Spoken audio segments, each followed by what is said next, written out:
All right, what's up, guys? Coach Todd coming to you live here, Monday Night Live Stream Training. Super pumped to be here tonight. I even put on a polo. I normally am like, because we got an awesome guy that we're bringing on to this one tonight, so I want to look a little professional. But yeah, it is Monday Night Live Stream Training. We've got the author of Hit Your Grand Slam, Martinez. He's backstage right now, and we're going to bring him on, but I just want to give you guys a little background on it. Mark and I met almost 2 years ago, coming up on 2 years ago, down in Atlanta, briefly. Like, we kind of crossed paths. Our boys have the same hitting coach, Carl Carswell, down in Kansas City. So we never really crossed paths other than in Atlanta one time before that. And so there was a fundraiser in Kansas City a couple weeks ago. What's up, Eric? How we doing? Ryan and Dana here. Awesome. Welcome, guys. Let us know where you're coming in from, or in that you're here. But there was a little fundraiser for my son's baseball team, and Mark happened to be there talking about his book. And we got there plenty early because I like being early for stuff, make sure I can help out and that stuff. So Mark and I struck up a little conversation. How you doing? I'm here to talk about my book. I'm like, what's your book? And he's like, Hit Your Grand Slam. I'm like, oh, that's cool. I bet my guys in the locker room would love to read this. And he's like, the locker room? And I'm like, yeah, I run a group called the STB Locker Room. He's like, no way. And I'm like, way. And he's like, I've been in a group called the Locker Room for a long time, and it's in my book, and it's crazy how much of this stuff really overlaps with what we coach inside of the locker room with what we're going to bring Mark on. So what up, Kevin? How you doing, buddy? But it's going to be awesome to have him on here, talk about his book. I know Coach Denny's going to drop some links in for you guys to pick up his book. Guys, I read this. It took, really, if you read a chapter a day, it's going to take you 5 days, right? Like, I know we're all busy. I know most of us don't like to read, but it took me about 5 days to read it, reading a chapter at a time. And honestly, I mean, the chapter took 10 minutes. And then boom, read the chapter, absorb it, go on to the next thing. Life's crazy, right? So make sure you guys hit the link and pick up a copy of this. It's going to be awesome. He also has a webpage that Denny just posted, grandslambook.com. But here we go. Mark, what's up, Mark? Welcome to the STB Locker Room. Hey, man, great to be here. Looking forward to this. I've been looking forward to this all day long. Yeah, man. So I'm excited. Like I said, just so many things that it's like we talk the same language, right? Yeah. It's kind of like being in New York City and finding somebody that speaks English. I was like, oh, wow, hey, there's like one person that speaks English in New York City the couple of times I visited. But it's awesome. I just kind of want you to kind of give a background of yourself. I know you grew up in New Orleans, right? Yep. Live in Kansas City now, and kind of been in sales most of your life. Is that right? Yep. So obviously kind of a high pressure type job and things like that. Raised two kids, three kids. Yep. So and still got what, two younger ones in the house, right? Yep. Yeah. Yep. So I still got two in the house too. So we got a lot in common. You just have more boys than I have. So which is, I don't know if that's good or bad, but hey, it is what it is. So I wanna jump in right away and just, I think a lot of the guys, if they follow us, obviously in this group, know what we talk about when we talk about the locker room. I just want you to kind of explain your locker room and kind of your experience with the locker room group that you had and that you probably still have, right? Yeah. Hey, so let me first of all thank you for inviting me tonight, and those fellows that are online. I really appreciate you investing some time in our discussion tonight. So as Todd indicated, when we were talking a couple of weeks ago, the terminology of the locker room came up, and it was almost like he told me I love you, right, when he said that.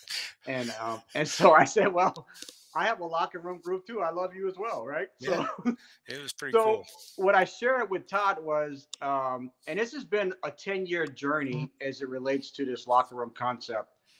And it started off with me facilitating a class for dads and daughters because my first child is a girl, right? And so I realized the significance of my role in her life as a young lady. So I facilitated a book called Dads and Daughters, and so I had guys coming in, and it just started to build into this open environment of transparency, vulnerability. And so we went from dads and daughters. We started talking about marriage. We started talking about a lot of other things.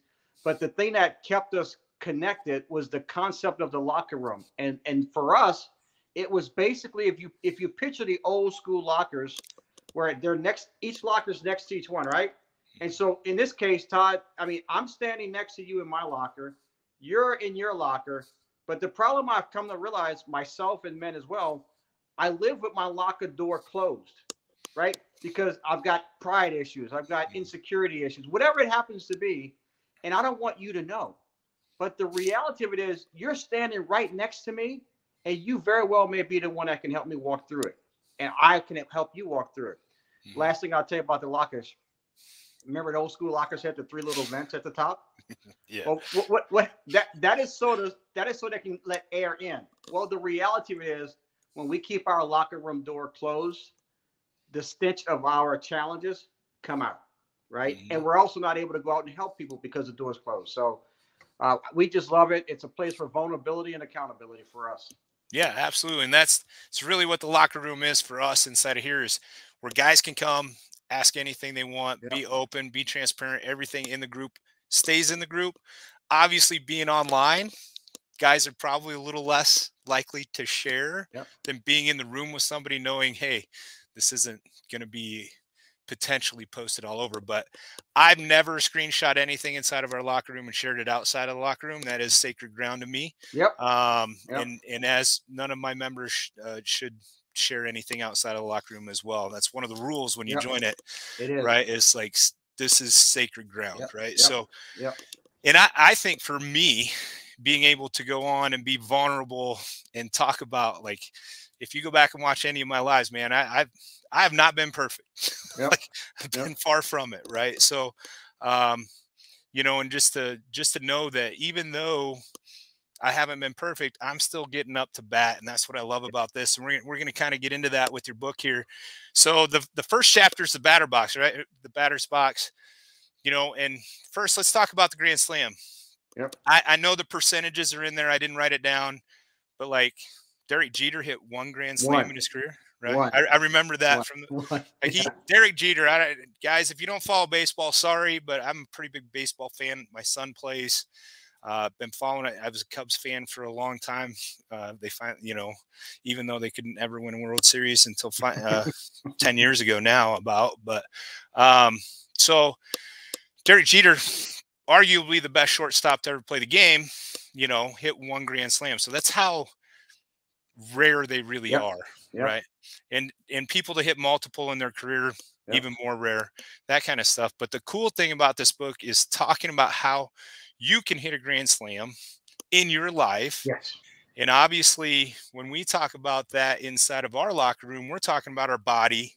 Yep. We're talking about, you know, our family, our finances, our faith as well. But really, everything in ours starts with our body. If you can't take care of your body, like you tell me, like, there's not very many guys that can step in a batter box and hit a Grand Slam if they're out of shape, yep. can't get off the couch, nope. you know, nope. have no energy, right? So it takes a pretty well fit body to hit a Grand Slam. So, but the cool thing about the batter's box, and I'll kind of let you talk about it a little bit, that I took away from it is you don't just get one chance, mm-hmm. right?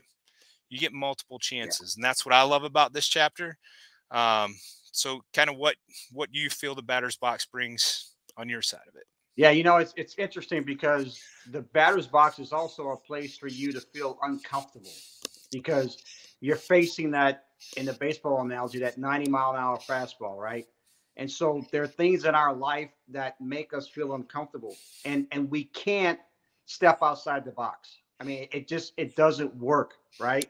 And Cooperstown, the location of the famous baseball players in the world, they struck out 2 out of 3 times. I mean, do the statistics. If you bat 300, you're on your way to Cooperstown. Yeah. If you bat 300, that means you've struck out of 10 times, 7 times. If you hit 3, right? So what I want guys to understand about the batter's box, number one, you have to step in it. It's not really an option. And so as long as you're in the batter's box, you're one pitch away from turning your life around. And just stay in the box. Yeah. Stay there. Yep. Awesome. I'm just gonna bring up something Carl told me one time. Because we both know Carl. Carl had a player and he would not swing at a pitch, right? So second of all, you got to swing at the pitch. Got to swing. So he literally would not, he like 3 games in a row, never took a swing. Either walked or struck out, right? He literally set him up there without a bat. Ask Carl. Yep. I don't know if he's ever told you that story. He has. Yep. But it's insane. He literally said, "You're not taking a bat up there."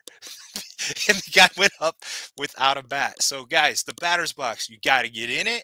And guess what? You can't just get in it. You got to take your swings, right? Yeah. And you're going to fail. And what to me, failure isn't, final. It's what you learn, right? Like the first time you face a pitcher might be pretty difficult, but you learn from it. Second time you face him, hey, a little bit better. Third time you face him, you never know. Like, okay, now I know what's coming, right? Right. And if you know what's coming, there's a reason the Houston Astros won a couple World Series, right? They know what was coming, right? Right. So, so awesome. I love that about the batter's box. First base really talks about intentionality, right? I love this so much when we talk about our locker room because most guys fail with their body because they're not intentional with the 4 pillars. And our 4 pillars are training, nutrition, supplementation, and mindset, right? So when there's no intentionality in there, you're just going with the flow, right? That's just not gonna bring greatness out, right? So and then complacency as well, right? So kind of talk to me about first base. Yeah. So listen, I also want to preface this, but when I always talk, I want guys to understand I'm talking to myself more than I'm talking to you, right? So 100%. I know that. So understand that. I'm same way. This is me having to go through my own maturity as well. So, but intentionality doesn't happen unless you realize that you've got to deal with complacency. Right. So be it in your body, be it in your marriage, be it in your life, be it in your relationships, whatever it is, we all have elements of complacency. And sometimes that's not necessarily a bad thing because it can also spur you to action. It could spur you to take activity and do things. So being intentional requires a sacrifice because you've got to make a change. And it also requires that you contemplate the consequences of your actions. My dad would always tell me, son, don't do that. And he would never just leave it there. He would say, don't do that because if you do that, here's probably what's going to happen. Well, I've got a scar on my arm. It's about this big because I was on top of the shed shooting birds with a BB gun. And he said, son, don't do that. You're going to fall off the shed and hurt yourself. Well, guess what happened? I fell off the shed, hurt myself, and he was absolutely right. And so the intentionality that I want guys to take away is whatever you do, your marriage, your health, your job, your relationships, consider the consequences if you're not intentional and you just check into complacency. Awesome. Love it. So we'll jump to second base here. And for what I took out of second base is like, okay, in order to hit a grand slam, you need guys on base. Right. So you got to have guys on base, right? Which to me is the team, right? Yeah. I obviously grew up playing lots of sports. I played all of them. And I played football. I wrestled. I played basketball. I ran track. I played baseball, always had a coach, always had a team. Right. And that's where I really struggled when I left college early because I got hurt and my grades were bad. And I got kindly asked to leave, the Nebraska program. I didn't have a coach. No. I didn't have teammates. I didn't have guys pushing me, right? I had family, but obviously I really believe you become the people you surround yourself with the Yep. most, right? Yep. And so, you know, that that's one reason I started this locker room, because I want guys to be able to be around guys that are elevating their game every day, right? And I think that's really what I take with second base. You need others. You need other guys on the same path as you. And I think that's kind of what second base, your analogy, meant for me. Yep. And so you kind of talk to me about what you feel Yeah. second base really means. So great question. So anybody who hits a home run is a single score. Maybe there's somebody on first, maybe somebody on second, but the bases aren't loaded, right? When you hit a grand slam, it took three other people to do their job, and you happen to step in the box with the opportunity to hit the grand slam. So no one hits a grand slam to themselves, right? It's Right. it's a it's a team scoring of 4 runs, not a single solo home run of one. So when I talk to guys, and this is not in the book, this is in my life training conversations with fellows. Picture a baseball field, and I tell guys you need one pitcher in your life, and that pitcher is your guy. I mean, if you call him at 2 o'clock in the morning to come bail you out, he's going to come. If you call him at 6 o'clock in the afternoon to lend you $5 to get some gas money, he's going to lend it to you. So all of us need one guy that when we really want to pick up the phone and have somebody to encourage us, we know who to call, right? So that's the pitcher. Now you've got a first baseman, second base, shortstop, third base. Well, those are your infielders. So I tell guys, have a pitcher, but identify 4 infielders. And these are guys that maybe they won't show up at 2 o'clock in the morning when you call. They might sleep in and get there at 6. But there are 4 other guys in your life that you know that you can count on them. Once again, not the same level as the pitcher, but you can count on them. Now, let's take it to the outfield. Right field, center, left. Those are 3 mentors. So you got a pitcher who is your guy. You can count on him. You got infielders who will come in and crash the ball if you got trouble. And your outfielders are people in your life that you intentionally go to, and they're your mentors. They've either been through a marriage situation, so they may be your marriage mentor at times. They've been through a financial failure of a business, so they may be your mentor if that's your challenge. Whatever it happens to be, find 3 people in your life that can mentor you through the challenges of life when they happen. Have your infielders to come in and crash the ball when life's tough, and have that one pitcher who no matter what, that guy's going to be there. That's awesome, man. That's awesome. So I love third base as well, because it talks about living your dash, right? And I think that that one really resonates for me, especially the first 20 years in my adulthood after college. You know, I was just surviving. Yeah. Right. I was going through the motions. I was doing what it took to make money for the family, but I was not living my purpose. Yeah. Right. And when that's not living your dash. That's just showing up. Yep. Right. Yep. So it took a big leap of faith for me in 2013 to sell my Burger King shares and chase my passion, which is fitness. And I would love to tell you it's just been a bed of roses and all that stuff. It hasn't. And to this day, but it's what I'm passionate about. It's what gets me out of bed at 5 o'clock in the morning.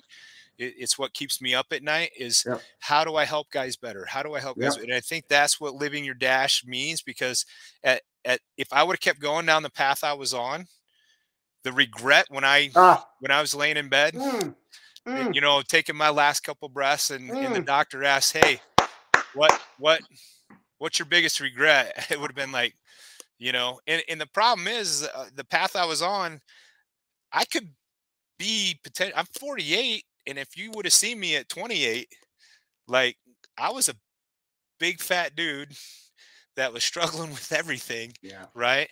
I was gaining and losing the same 60 pounds every year and just struggling, and which is actually worse for you than staying heavy, to be real honest. Right.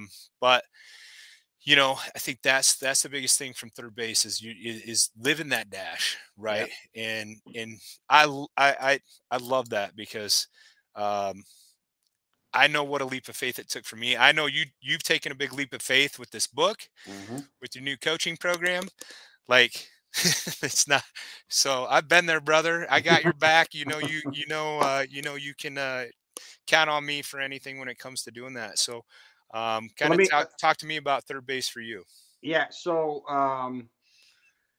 2010, I attend a funeral of a coworker in Oklahoma, and I'm sitting there at the service, and I know this gentleman, but he wasn't on my pitcher. He wasn't one of my infielders.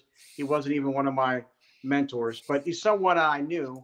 So I drove down from Kansas City to go to his service, and Todd, I'm sitting there in the service, and he's born this day, he dies that day, and in the middle there's this little dash.